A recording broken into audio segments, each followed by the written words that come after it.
What's up, everybody? Welcome to a different episode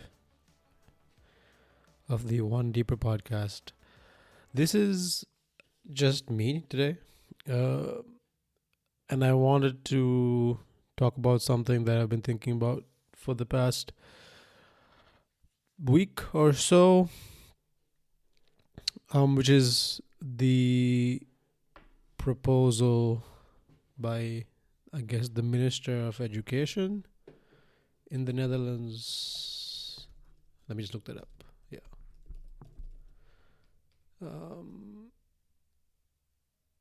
What's his name? Yeah. Robert de Graaf.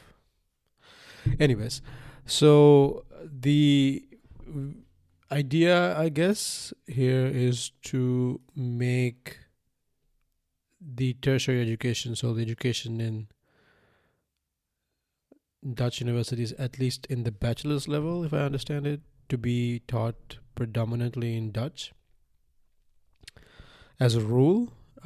So universities would not have a choice in this matter, if I'm understanding correctly, and they would be required by law to teach most of their courses, if not all of them, sans some exceptions which have to be gotten,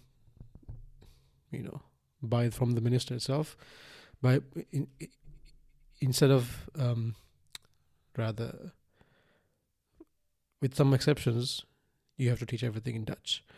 So I thought I had some something meaningful, insightful to say about this, which I don't know if it's true. So I started writing stuff down and actually wrote something like a blog post about what this got me thinking about. And I was going to actually just dictate what I wrote, but I thought it would be a little, difficult to. I don't know. I find listening to like scripted things kind of weird. Like audiobooks, for example, I find strange. Like, I don't know, it just doesn't seem natural. So I might go back and read stuff from this thing that I wrote, little essay like thing, but mostly I just want a free ball and just talk about the thoughts that I had, what I felt so how I first learned about this, because I tried to basically keep myself isolated from a lot of unnecessary news. Like, I use my social network in the sense that the people I know as a filter for the information out there, right? So I take a reasonable amount of care in my immediate network, and I take a reasonable amount of care in how much access people have to me in my mind. I love this quote. I don't know who said this, but it was that the trouble with having an open mind is that people insist on trying to put things in it. So my thinking basically is that, like, I have this network of people and who I respect and who I sort of use as a filter of information, and if it gets to me eventually, then it probably matters, and I'm not too concerned if I get information a week or so later, right? Anyway, but in this case, I was at this summer barbecue slash event for the faculty and staff, and I think it was like the dean. I can't remember who it was, but he was, he made a speech at the opening of the ceremony, and he mentioned something about how the university is behind their international community and all that. And I was like, what's this guy talking about? Because I had no idea. I wasn't paying attention to the news or anything. So because there's a lot of noise out there, a lot of information, so it's kind of difficult to keep yourself open to everything that happens, and it's something I take a lot of care in.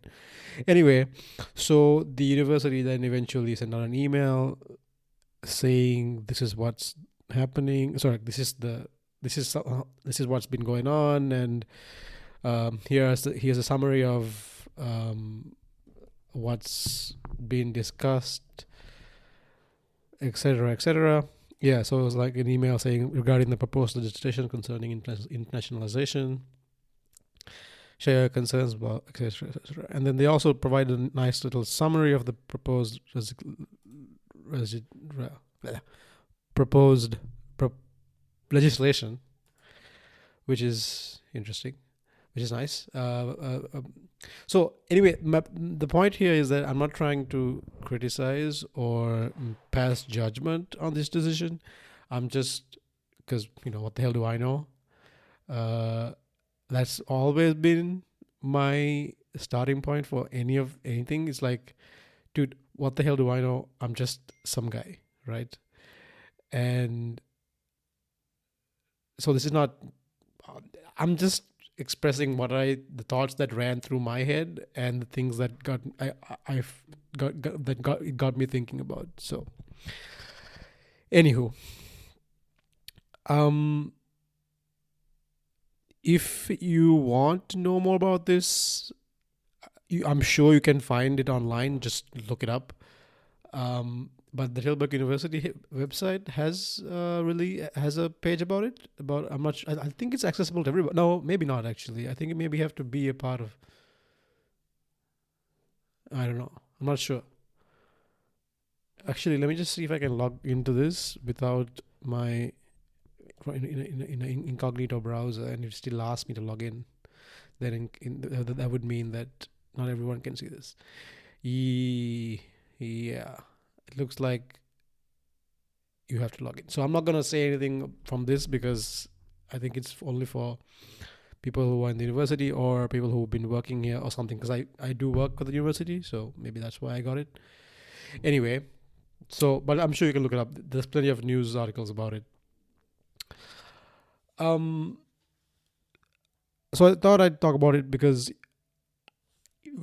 I've been an international student basically my whole life.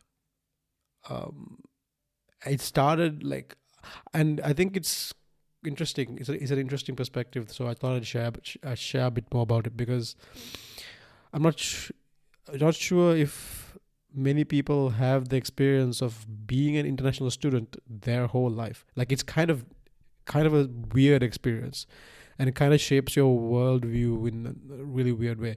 So when I was from the youngest, from the earliest age, right? Think about preschool. I was basically raised in an international environment.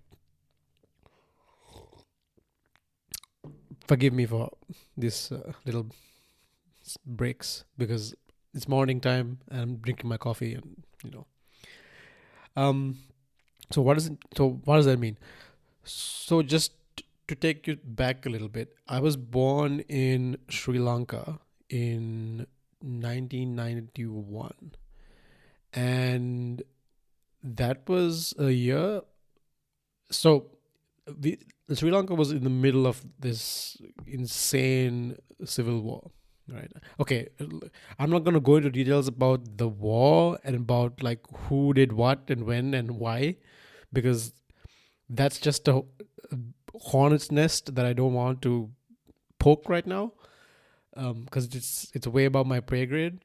But anyway, the war would only end, again, I'm not saying good guys won, bad guys lost. I have no, it's too complicated for me to make comments on that. But the war would end only 18 years after I was born. So I was born in the pretty preposterous situation.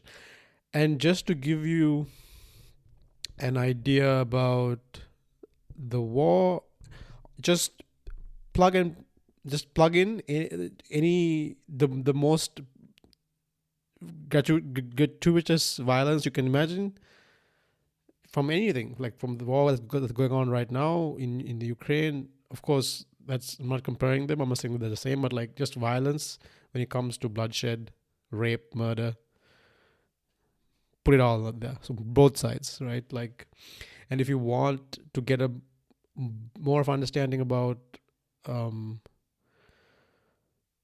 war in Sri Lanka, it was like a 20 something 30-year war, and how it started, I will put links in the description. It's pretty tragic, I would say. Yeah. Anyway, read about it. And I also want to make a small aside for people who may not actually be that versed or sort of aware of the distribution of the human capability for violence and the level at which you can dehumanize a population and just completely, it's like how bad it can be, the depths of the human condition. So like, this has nothing to do with this has nothing to do with what I want to talk about. It's just a side note, and I'm gonna link a few books that I really suggest you read, because I think it's amazing that we're in a time in our lives, in certain parts of the world at least, because it had to happen somewhere first. I'm glad there are parts of the world where the violence like this is so rare that you just don't have a frame of reference for how bad it can be. So I'm gonna recommend a few books and put them in the description. I'll just say them now. I would recommend the book Columbine. This is a deep dive into the Columbine school shooting, and then a dive into behind the minds of the shooters. The other one I recommend is called Ordinary Men. This is about the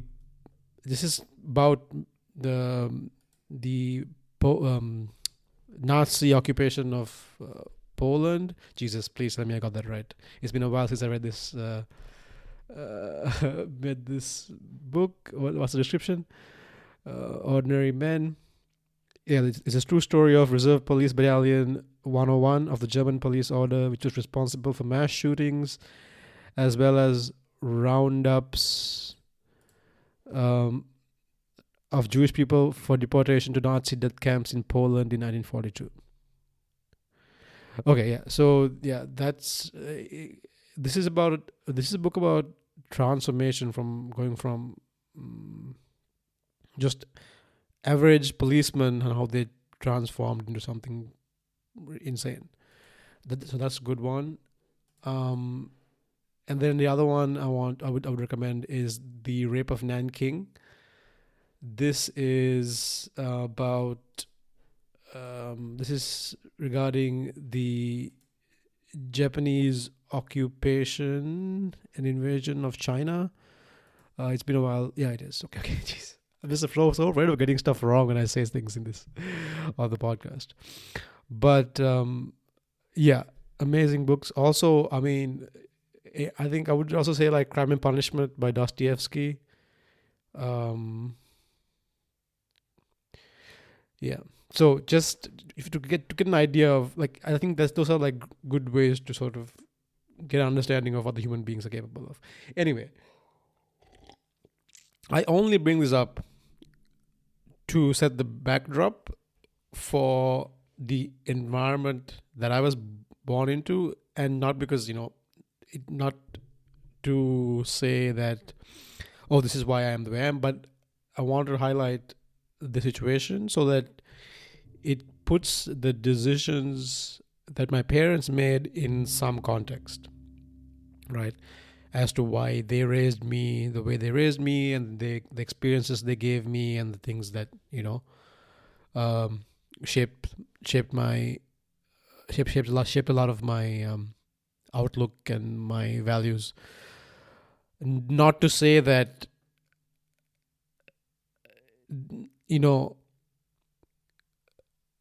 like there's a lot of, there's obviously a big component of my personality that's genetic, from and comes from my genes and from my parents. This is not controversial. You can look this up. um and it may have been the case that the way I am sort of fit better to certain ideas, certain cultural values, certain ways of doing things. Like, for example, the Western ideal of being able to just speak your mind, say what you have to say, you know, um, not having to be afraid of what you think and who you are. Like those, I could have like, it feels like those were something that those are like things that I could have written or like could have come up with. Not to say like those ideas that I came up with, but like because they just fit so well with my personality. Um, and like I've never enjoyed being told what to say and being told what I should think and shouldn't think, right? um Anyways, so I was born in this backdrop where my parents would have, like, I've spoke to them about this quite a bit, and I've asked them, okay, so like, why did you raise me in the way you did? Why did you do what decisions did you take? And so consider that I was born in this situation where, like, okay, I'm born, right? Like, so this, I'm born to two parents who are like, at the time I was born, I would say they were probably lower class or lower middle class, maybe, right? But Sri Lanka is a kind of, at the time, was a pretty fucked up place because, on the same day that I was born, just to the north of the country, where all this insane war and like the Colombo was relatively sort of insulated, I would say, compared to the parts of where the actual front of where the war was happening. And I don't like. So I was born to do these two, lower middle class parents, and I was lucky in the sense that they were Sinhalese Buddhist Sri Lankans, right? And they were in Colombo. And it's not lost on me that at the same day, maybe even the same time that I was born, another kid was born in the north to Tamil Sri Lankans. And his experience and my experience would have, probably it was drastically different.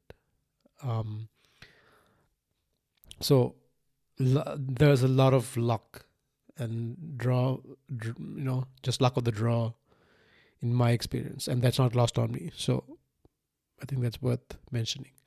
Anyway, so imagine having a kid in the situation, right? There are car bombs, suicide bombers, like banks are getting bombed, government buildings are getting bombed. Like it's dangerous to go out at night, like blackouts, we routine blackouts, so that we have the city is safe from air raids. Like, I have the distinct memory of seeing anti-aircraft like launches, these little red beams flying, like glowing out into the night sky. So that's like, so that was the environment that I was born into. And this has been, and by the time my parents had me, they had they had already been dealing with this reality for a while. And before that, when they were kids, they had another whole nightmare of communists and hanging people from power lines, and like it's that was their experience, and they had to make some decisions about, okay, how are we gonna raise this kid and make sure he has a life, like he can make something of himself. So from what I've gathered from at the time and even into this day, they had a lot of admiration for the West, right? Like my grandfather spoke perfect English, like my dad's dad. I never got to meet my mom's dad because he died, I think, just before my parents got married in an accident.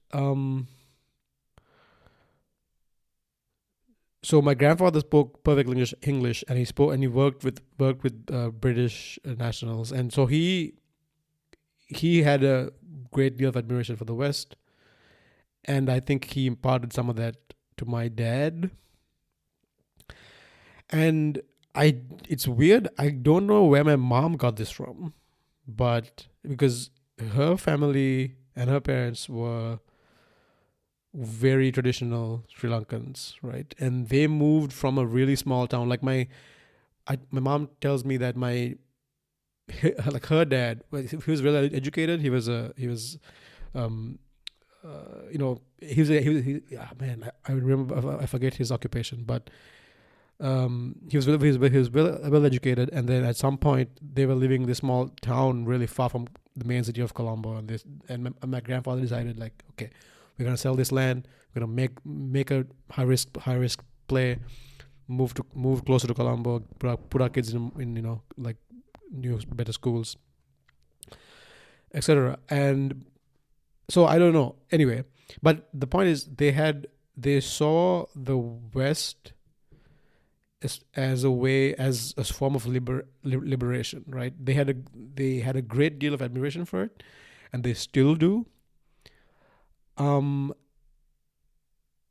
So they were like, okay, well, what if we just prepare this kid to be useful there, right? And this, in a weird way, made them outliers or like they had trouble actually fitting in even with their own families.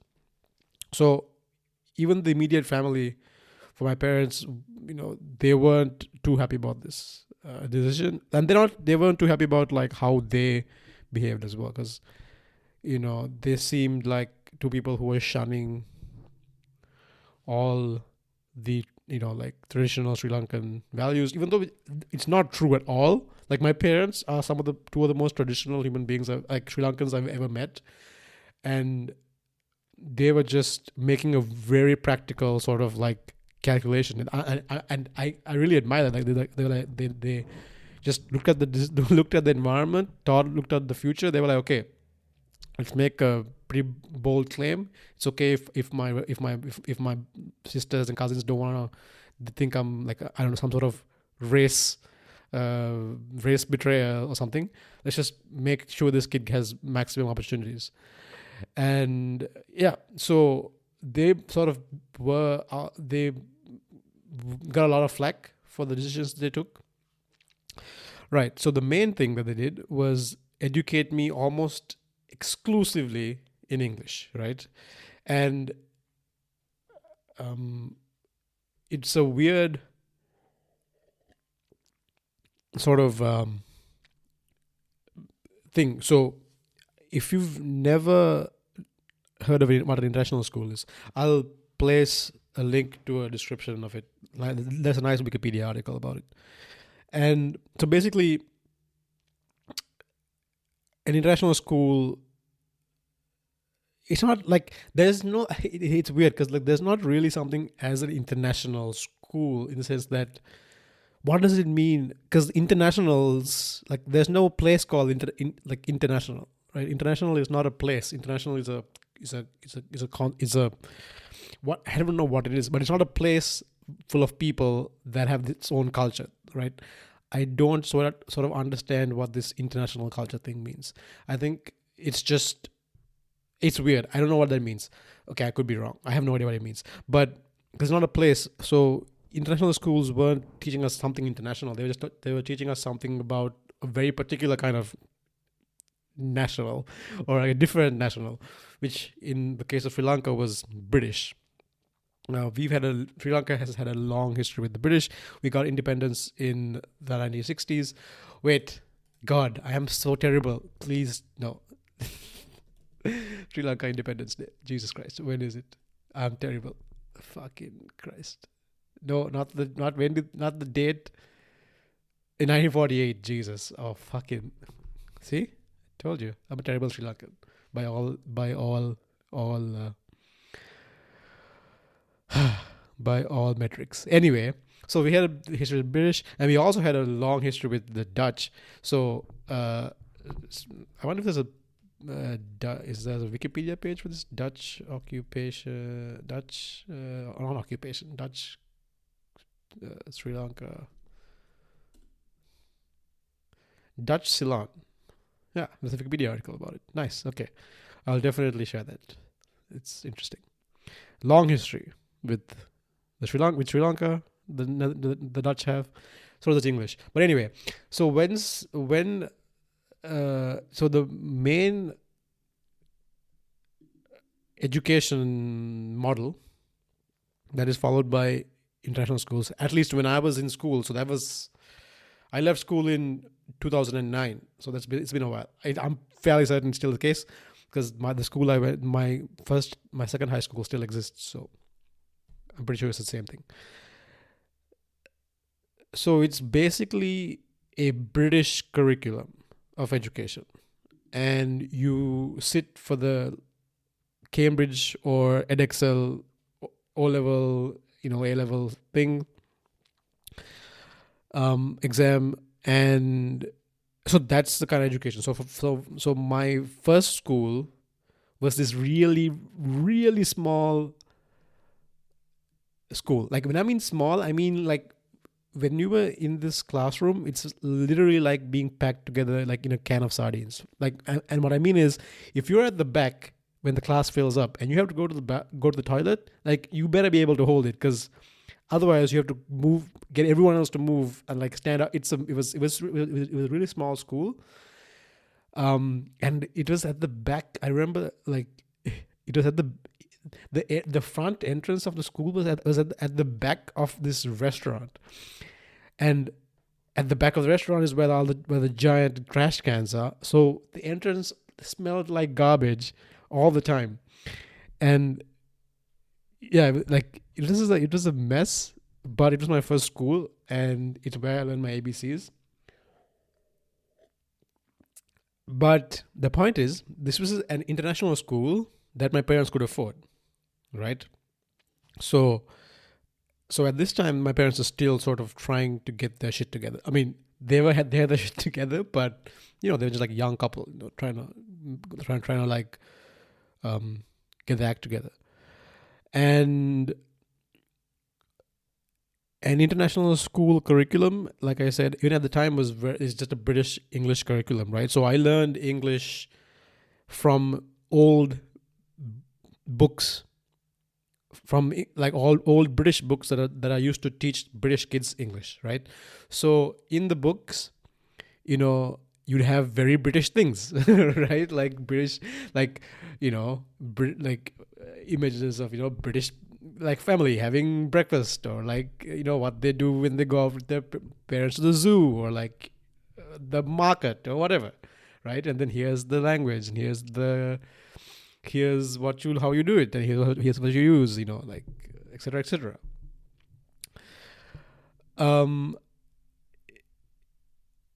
It's weird. Yeah, it's weird, and that's how I learned. So that's how I learned English, and I listened to English music.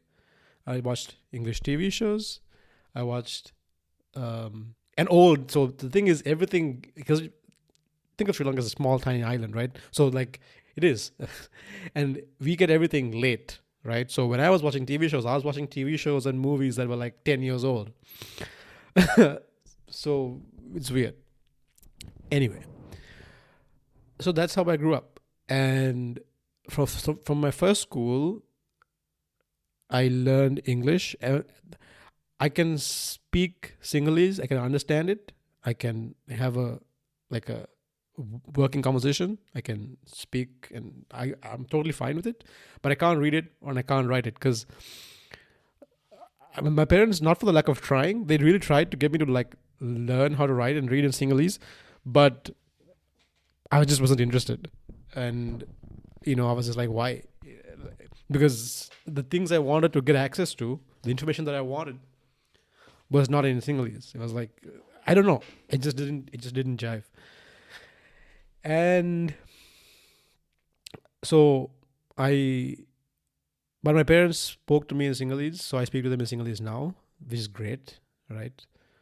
I enjoyed, and then I moved to another international school, which was I was like 9 years old, and I moved to another international school, which is like a bigger one, is far more prestigious, much more prestigious. At the time, it was probably considered the best school in the country, and yeah, so my parents were just able to afford, send me the reason I bring this up is because this is probably the time when the bubble around me started to form, in the sense that I was less and less in sync with my immediate environment in Sri Lanka. I would say this is when it became most salient. So even when I was like a little kid, before that, I was already having trouble engaging and hanging out with even my own cousins, because all of them, I was the only one who went to an international school. Until one of my other cousins was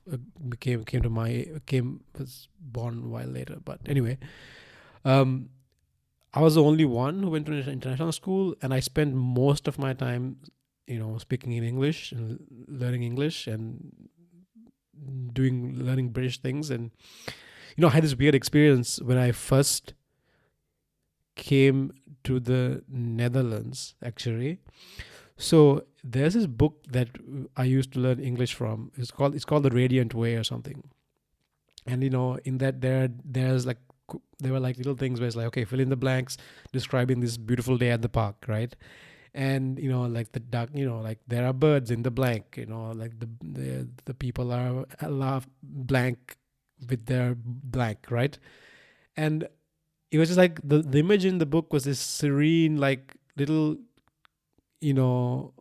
western town with a small little pond and ducks swimming in the pond, and literally butterflies and people playing with balls and riding their bikes. And I actually never saw that in Sri Lanka, right? Like, yeah, like I legit cannot remember a time I saw an actual duck. Like I mean, there are ducks in Sri Lanka. I mean, like the stereotypical duck, with the white, like the orange beak and the white collar and the green head, and yeah. And I was like, and then I came here, and I literally that was literally my first neighborhood when I moved here, and I was like, oh my god, this is it. This is what was in the book, right? That was a weird experience. But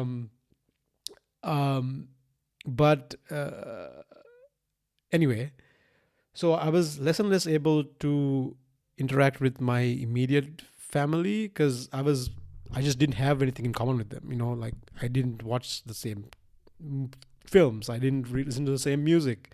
I didn't enjoy the same music or the same books and same movies. We had nothing to talk about. It was weird. And every time I interacted with them, I was just like, man, like they seem to be preoccupied with things that I just didn't think mattered, right? Anyway, but so that was the first how it started. And then at the time, the like kids in the neighborhood, and again, I was the only one in any kid in my neighborhood who went to international school, because everyone else went to the local public education, public schools, um, where they were taught and educated in Sinhalese, and they watched Sinhalese things. They had everything was that, right? That was the whole world. The island was their whole world. Um, and that was not the case for me. So when I was in school, I learned about Christianity, Buddhism, Islam. I learned Tamil.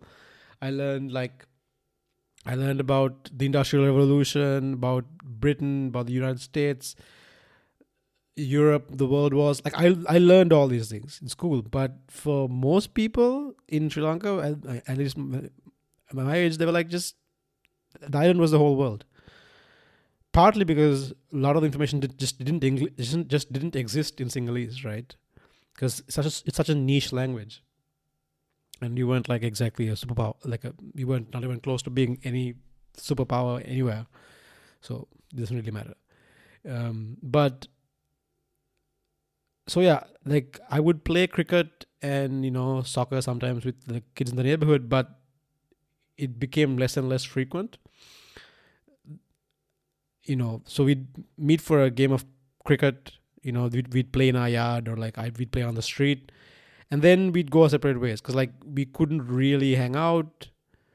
We couldn't really, our parents weren't friends, partly because my parents they really wanted to shield me from everything that they thought was bad about Sri Lanka, and Sri Lankan culture and how Sri Lankans think.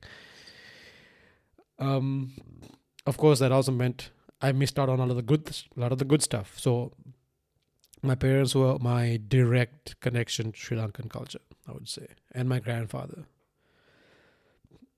But yeah, so it was like that. And then once I moved to this bigger school with more resources, more extracurricular activities, I basically dropped those. I basically just stopped hanging out with people in my neighborhood and my other relatives. I don't know why. I never really had any hate in my heart for any of them, or I didn't feel like I was better than them or anything like that. But I don't know, maybe they felt something like that about me. But anyway, never really had a great relationship with my immediate family outside of my parents.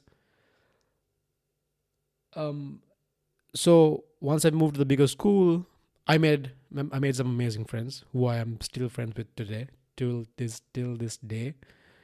My like brothers to me. And but the school had more stuff, right? We had more. We had a cricket club, basketball. We had our own giant library of books and videos and movies and DVDs, and it was way bigger. It was just a bigger place, and it consumed pretty much all of my time. When I was not in class, well, I was a terrible student, but that was not the point. When I was not in school, I was playing cricket with the school team, and I played cricket and I practiced 5 times a week. So if I'm not in class, I was with them, and then when I'm not practicing with the school team, I was practicing outside of school with a coach, who it was basically just me and him and some other kids, and we spoke in English. I couldn't hang out with the other kids either because it just didn't fit. So I was sucked into this bubble completely by the time I was I would say 12, 13, 14 years old. And at this time it was for me, and my parents were able to their fortunes were getting better. They got lucky and they worked really hard, so they will be able to give me more access to things like books and TV shows. When it came to books, my parents, there was no book was too expensive, and no book was out of bounds. I could read anything I wanted. All I had to do was ask, right? And that was unbelievable because my parents worked a lot, and I spent a lot of time alone when I was not in school. So books were my friends, right? And the characters like Harry Potter were my friends. for a long time. Um, and then video games were a thing. I remember getting my first computer. So all these things happened, and things changed. And this whole time, I'm trained, so I'm basically insulated from the rest of the Sri Lankan community, and the situation in Sri Lanka eventually, improved. The war came to an end in 2009, and after a while, I would say, by the time I was 17, 8 years old, I would say I was more American / British than I was Sri Lankan or Sinhalese.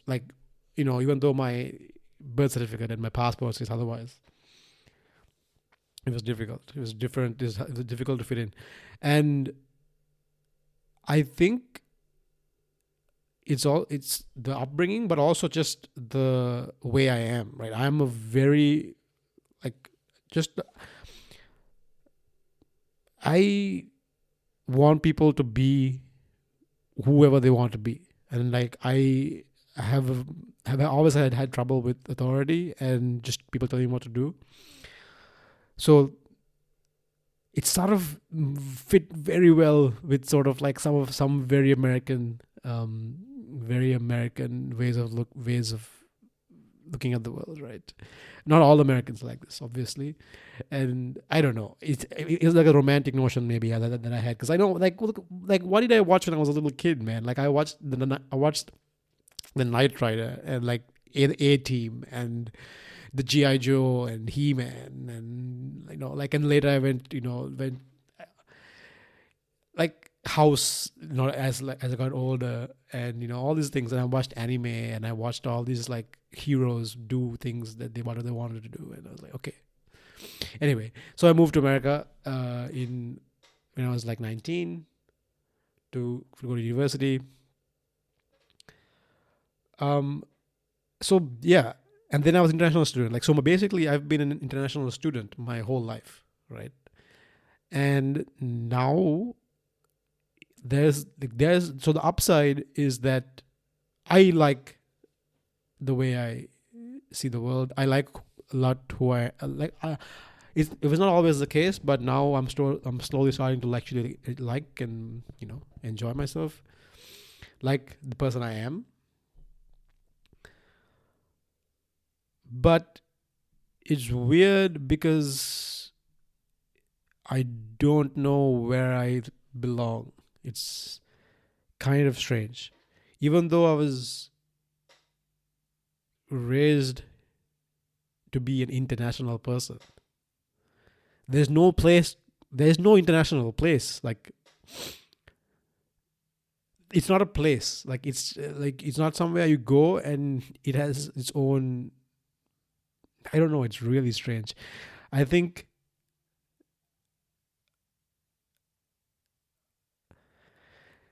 yeah, it's weird. You go because even though, let's say I have a lot of Western ideals,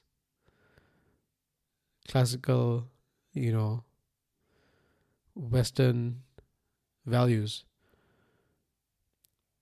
When I was in America, I still felt that I wasn't exactly home.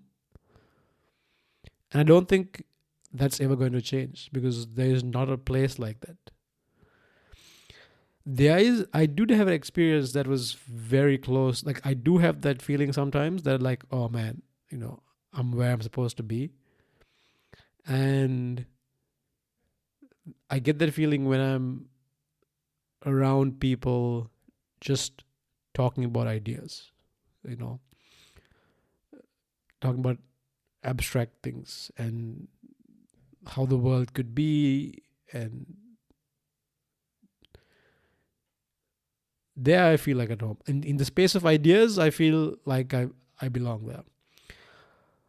But I don't. So this is, I think, one of the downsides of this internationalization that I was exposed to, is that I don't quite fit in perfectly anywhere.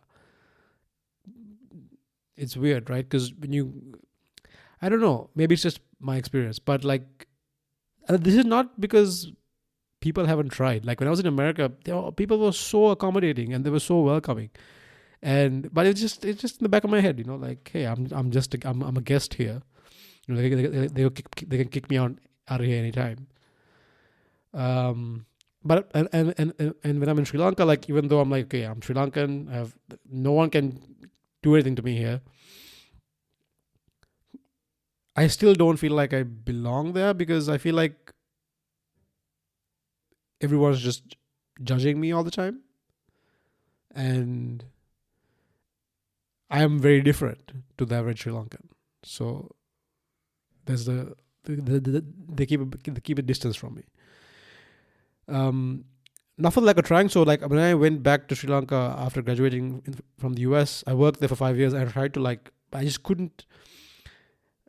I tried, I was around Sri Lankans a lot, and I worked at a Sri Lankan company with multiple Sri Lankan companies, and the way I looked at the world it just wasn't how they were raised,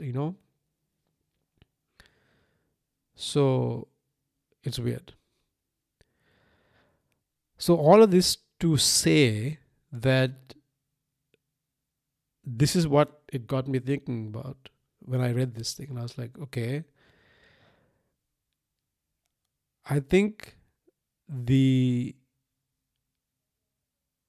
default reaction that I'm seeing from, let's say, the universities and media is like, man, this is insane. This is a terrible idea. First, of course, I have no say in this matter. I'm just some guy, right, who's studying here, and I'm glad and I'm honored to have the opportunity to be here and study and be useful somehow. I don't think it's insane. I don't think it's a good idea. That's not what I'm saying. What I'm saying is like I don't think it's useful to call it insane and just think of it as some sort of crazy racist thing to do. Like it's weird. Like what does it mean to be Sri Lankan, or what does it mean to be Dutch? I think this stems from the fact that we don't really have a good idea of what language is, right? I mean, like we know, we study it, we understand some of it, but like as far as most people are concerned, language is a proxy for culture or like where you belong. I don't know. It's weird.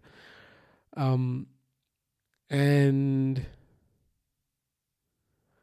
I think it's worth thinking about why people would be in favor of something like this. Personally, for me, like Sri Lanka did something very similar, which caused a lot of problems in Sri Lanka. So I'm not saying something the same here because, who knows? Personally, I'm not a fan of top-down control like this, which you should have gathered by now. I think universities should be free to choose what they want to teach and how they want to teach it. But I mean, this is not new because, like, I guess even the university administration gets in the way a lot. Gets in the way of professors.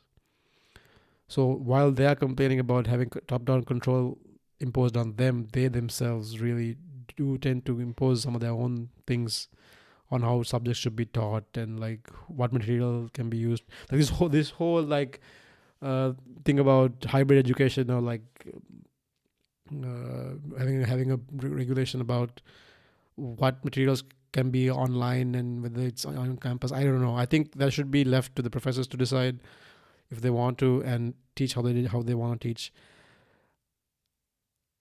Like when I join a program, I'm not joining a program for the opinions and the teaching methodologies of the administration. I look at the program, I look at the professors who are in the program, I look at their background, their research, their classes, what they want to teach, and then I'm like, that's how I base my decision on whether I want to come to a program or not, right? Not, you know, not not if the administration has given professors some training on, I don't know, debiasing. That doesn't matter to me.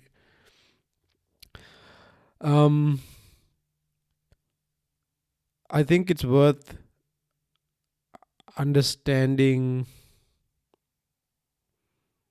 why this was proposed and why they think it would be, why that, like, most the public would be okay with this in the Netherlands. I think the academic community, much like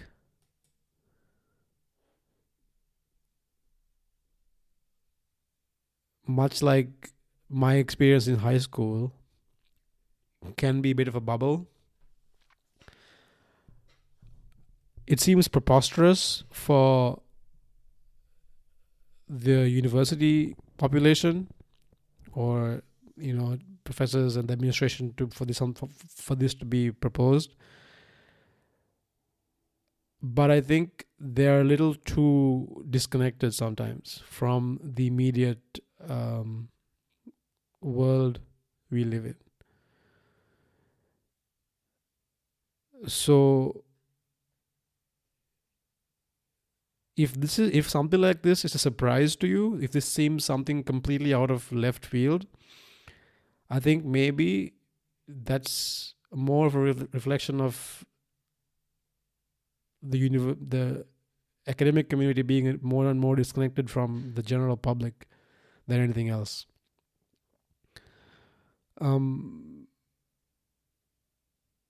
Because I think there is a rightful and meaningful claim in saying that there are things about, let's say, I'm going to take the Netherlands as an example and say that, yeah, there are things about being Dutch and our culture and our history, and there are things that we need to preserve and learn from and maybe improve upon.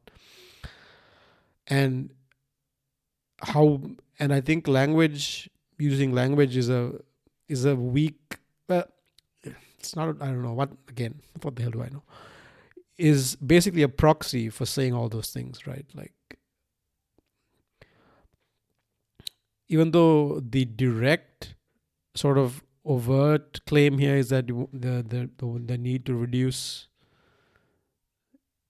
the number of incoming international students, okay, I understand that. Like, it's been kind of rough.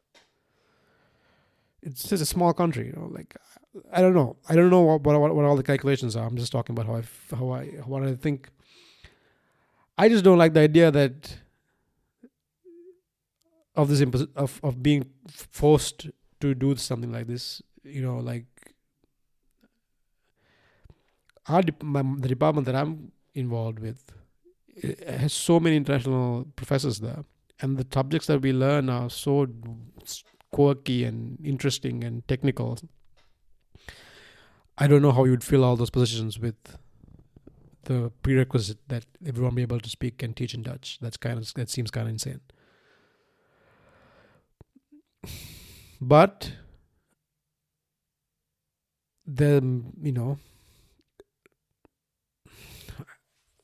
I don't know. Like, it would be a shame to think that the program that I really loved, like the program that I was in 3 years, for 3 years, may not exist in a couple of years because of these requirements.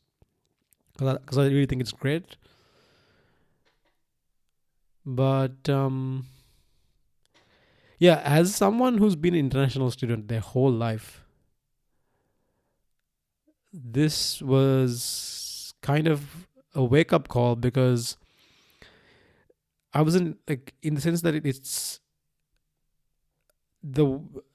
okay, I was trained to be an international, air quotes, but it was mostly I was trained to be a classical Western minded person, like with Western values, right? I'm not saying this is a good or a bad thing. Like, I mean, there are lots of things about the traditional Judeo-Christian Western ethos that I value. Again, I know I'm pissing off a lot of people by making these generalizations, but just leave me alone. Okay, there are other things that I value about this, and I think I'm gonna read this small description about what my parents think about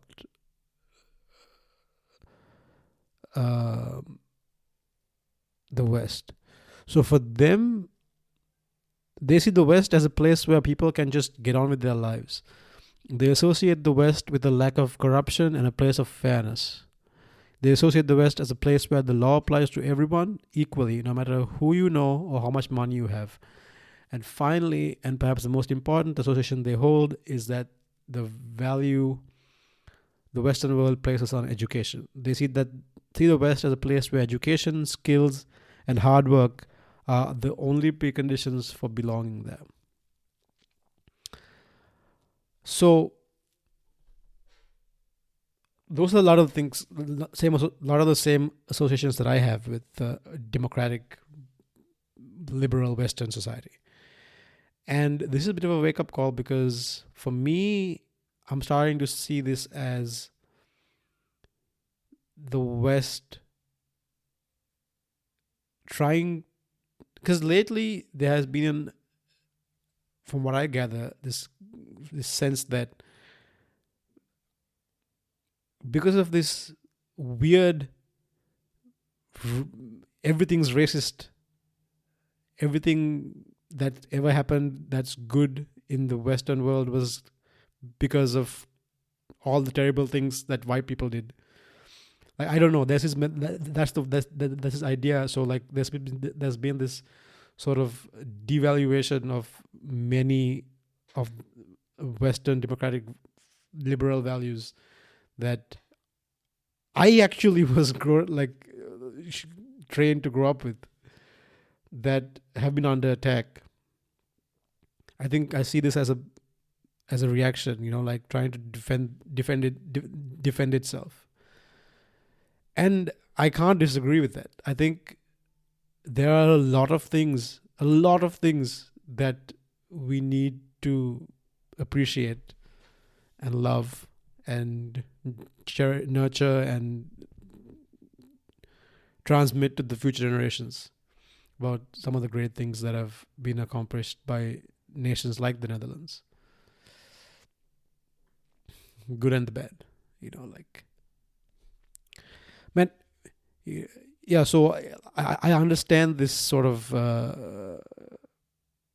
reaction. And I think it's useful for the academic community to understand this too. Because I think universities have lost their goddamn minds in some aspects of this insane push to basically sterilize their education, their environment, their buildings of anything to do with where they're actually based. Like, I love Tilburg University. It's given me so much, but it's kind of eerie because you would not be able to tell you're in the Netherlands if you just walked around the university. Like, feels like an airport. Like, it's a surreal kind of experience. So I think universities to a certain degree have gone way, way too far with their whole, push. So this seems to me like a bit of a reaction to that. Like, I have seen, so there are on campus, I've seen the Dutch flag being flown just once a year, which seems kind of strange. I don't know. You say what you want about that, but I don't know. Like, we want to make everyone feel welcome, but there's something wrong with being proud of your nation and things that you accomplished and your culture and your values. Like those are some of the things that made the Netherlands what it is today, and those are worth preserving. And I don't know what international culture means. Like, I don't understand. It's a strange thing. Anyway, so that's been my rant. I'm gonna stop talking now because I can talk about this forever. But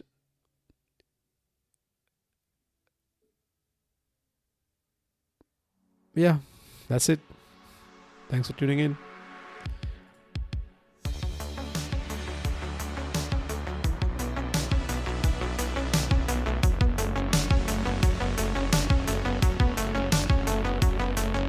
This has been a One Deeper podcast. Thanks for joining, and I hope you learned something. Catch you again next time.